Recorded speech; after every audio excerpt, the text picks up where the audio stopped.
Howdy ESSM 406.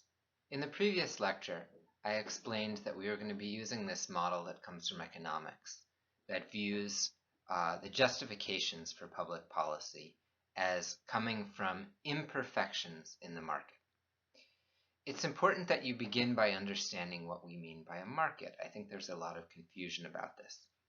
In the next unit, I'll probably talk to you about confusion about what we mean by the term government, but here I'm going to talk about markets. There's a tendency to view, particularly in modern culture where we're so engaged in the market, we're so involved in the market, to view markets as kind of something that exists naturally and that is independent of government, independent of, it's a form of collective decision making, right? We all decide what we're going to buy, but it's just very free. And this is an ideology actually that we've adopted in our society. And it's true to some extent. But it's also important that you understand some of the limitations of this idea. In particular, markets are creations. They don't exist naturally. Think about a state of nature. You can't buy an iPhone when you're out in the woods, right? There has to be a store. There has to be a set of property rights that decides who has access to buy this. I could hit you on the head and steal that from you, right?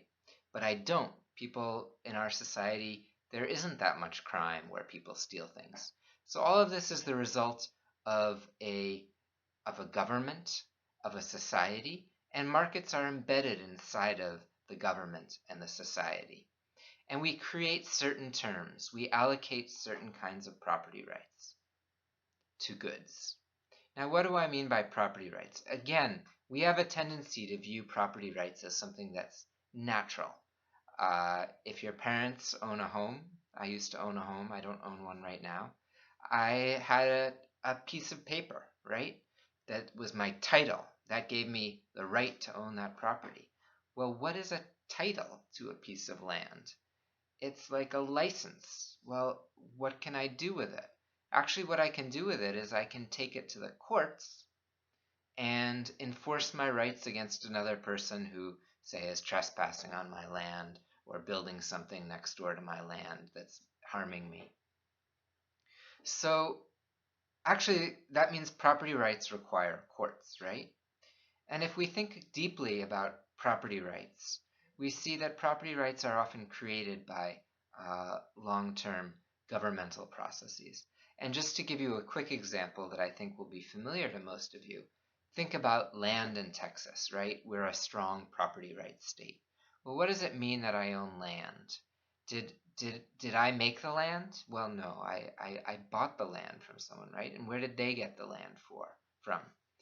Well, we all know that several hundred years ago, there were native peoples living all over Texas, and no people of European ancestry, right? And then there was a government, the Spanish government tried to come in and create these ranches, and they had a lot of problems with the native people. They were never able to establish a secure population. In fact, most of Texas was controlled first by the Apaches and later by the Comanches. But neither of those people were originally from here. We know the Apaches came from much farther north and migrated south, maybe couple thousand years ago. And the Comanches came much more recently, only after the arrival of horses in the plains 300 years ago. And then eventually Texas became a republic, right? You all know the Texas Revolution. And eventually, with the help of the US government, which was much more powerful in that region, able to exert more control in that region, they were eventually able to drive the Comanches out. So then how'd you get your property rights? Well, you stole it from the Comanches, and you stole it from the Spanish, and you stole it from the Mexicans. But now we've established this system that, no Comanche is going to come and say, this used to be my land. If they came, you'd say, well, show me your title. We'll go to the title company. So that's how we get markets. We get markets because the government establishes these rights. Because we as a society, the government is a representation of the collective, create them. So in the next lecture, I'm going to tell you a little bit about what some of these limitations of the markets are.